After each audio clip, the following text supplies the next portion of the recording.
Perkenalkan, nama saya Bernard Suprindey. Saya akan menjelaskan tentang bisnis plan kami, yaitu usaha bisnis kentang. Bab 1, pendahuluan. Latar belakang. Indonesia merupakan negara yang memiliki kesuburan tanah yang sangat tinggi. Hal ini nampak pada hasil tanaman ubi-ubian, salah satunya yaitu kentang. Tanaman ini mempunyai kadar karbohidrat yang tinggi dan pada umumnya tahan terhadap suhu tinggi. Kentang tergolong bahan makanan yang kaya nutrisi dan semakin meningkat kebutuhannya. Beberapa manfaat tanaman kentang antara lain sebagai bahan diversifikasi pangan non-beras yang bernilai gizi tinggi, tanaman cepat menghasilkan atau kasrop bagi petani, komoditas ekspor non-migas, bahan dasar industri pangan dan tekstil, serta bahan makanan fast food yang menjamur di kota-kota besar.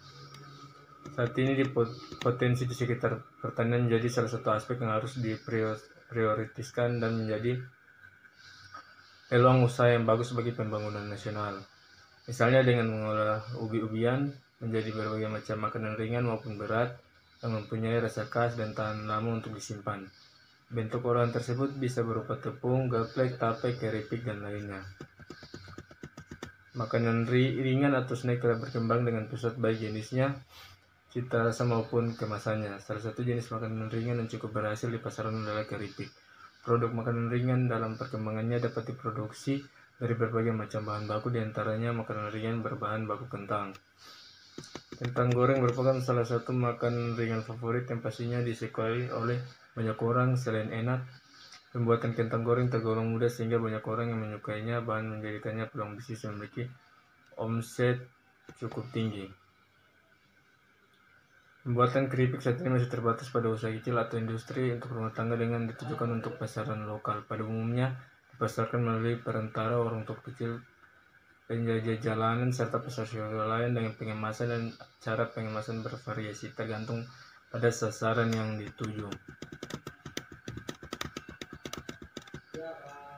Bab 2, deskripsi usaha. Usaha ini saya didirikan karena melihat adanya sebuah peluang usaha yang sangat besar. Selain itu, kentang ini sangat diminati oleh berbagai kalangan dari mulai anak-anak sampai orang dewasa. Karena digunakan sebagai makan cemilan, pengelolaan terhadap usaha ini sudah terbilang mudah dan cepat diterima masyarakat. Saya berharap dari usaha saya ini nantinya dapat berkembang dan bisa mencukupi kebutuhan hidup serta memberikan laba yang cukup besar. Ketika ini saya buat bebas dan dari bahan pengawet dan rasanya gurih dan enak. Pertama, produk yang dihasilkan berbentuk kentang yang memiliki ukuran seragam, terbuat dari bahan kentang yang diberi bumbu-bumbu serta berbagai macam penunjangnya. Bahan-bahan pembuatan kentang pedas manis adalah kentang, minyak goreng, garam, tepung maizena, sambal ABC, alat-alat penggorengan, wajan, kompor atau tunggu, baskom, pisau, sendok. Tempat produksi dilaksanakan di rumah dipilih karena lokasinya dekat dengan sarana transportasi, area pemasaran, dan pasar sebagai tempat pembelian bahan baku.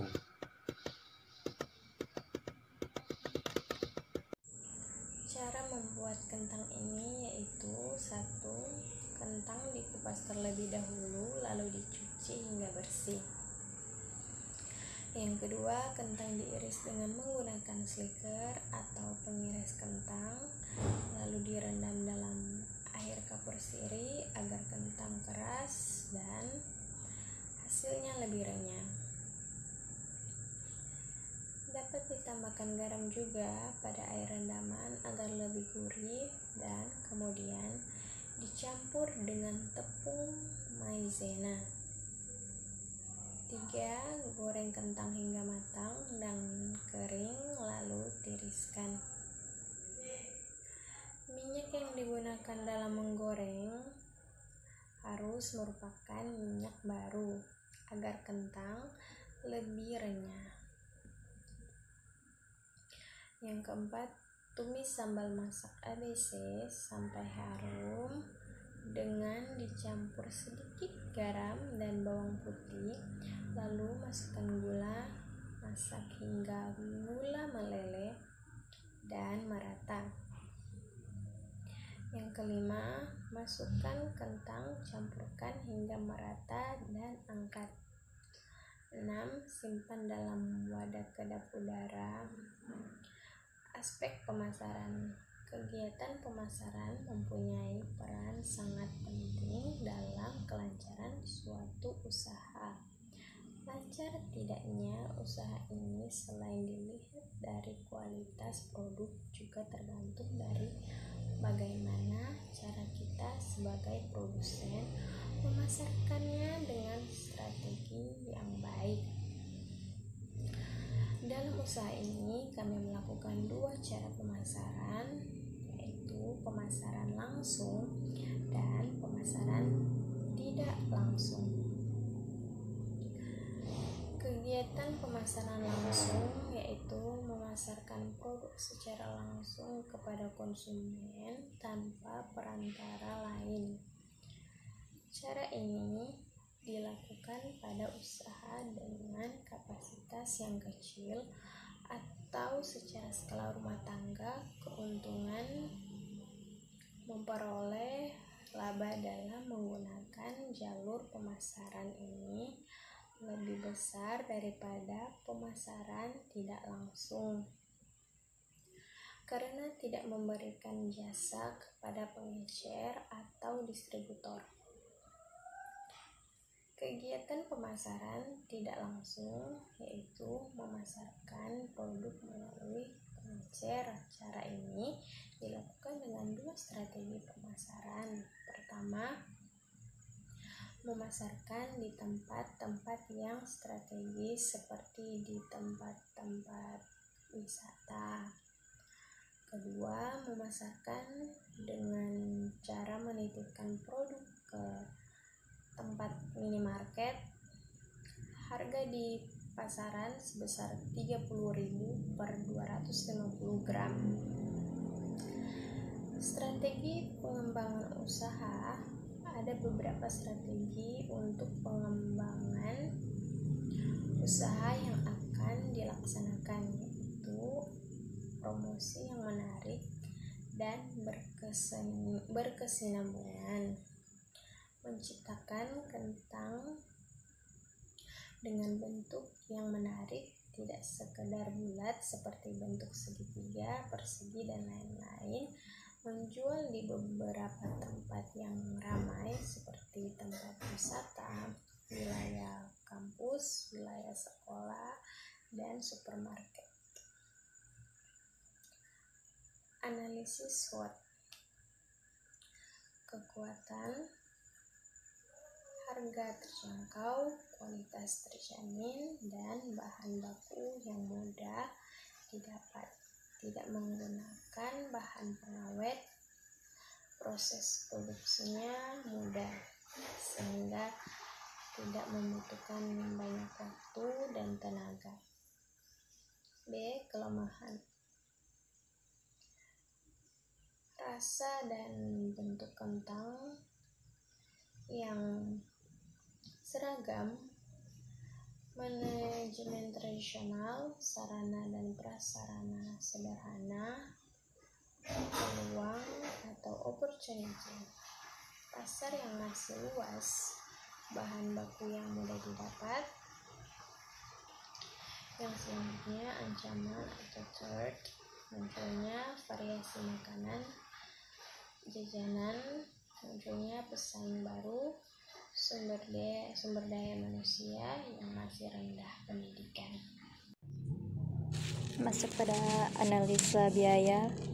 Rincian biaya dikeluarkan dalam pengolahan keripik kentang goreng atau stik goreng untuk 1 bulan punya, yaitu pertama biaya bahan baku, yaitu kentang 15 kilogram, minyak goreng 15 liter, garam halus 10.000.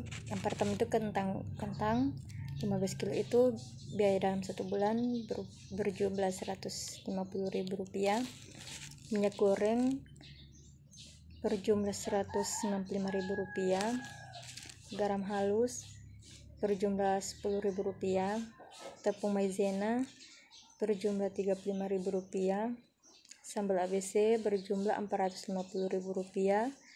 Minyak tanah berjumlah Rp60.000, dan jumlah biaya bahan baku ini totalnya Rp915.000. Masuk pada biaya peralatan, yaitu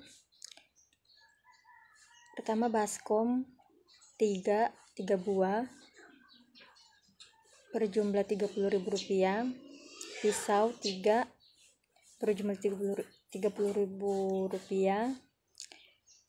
alat pengiris kentang 3 buah berjumlah Rp1.500.000, wajan 2 buah berjumlah Rp300.000, kompor 2 berjumlah Rp600.000, sute atau sendok penggoreng 2 yaitu berjumlah Rp50.000, sendok pengiris minyak 2 berjumlah Rp40.000, timbangan berjumlah Rp150.000. Jumlah biaya peralatan semuanya bertotal Rp2.700.000. Masuk pada biaya penyusutan peralatan sama dengan jumlah biaya peralatan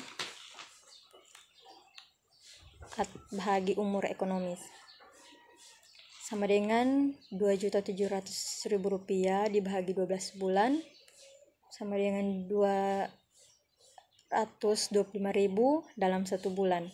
Biaya penyusutan peralatan per bulan berjumlah Rp225.000 dibagi 12 sama dengan Rp18.750.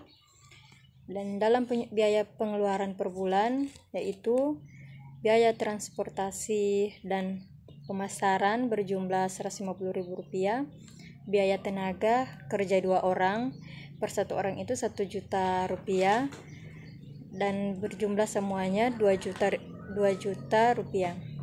Jumlah total biaya pengeluaran per bulan yaitu Rp2.150.000.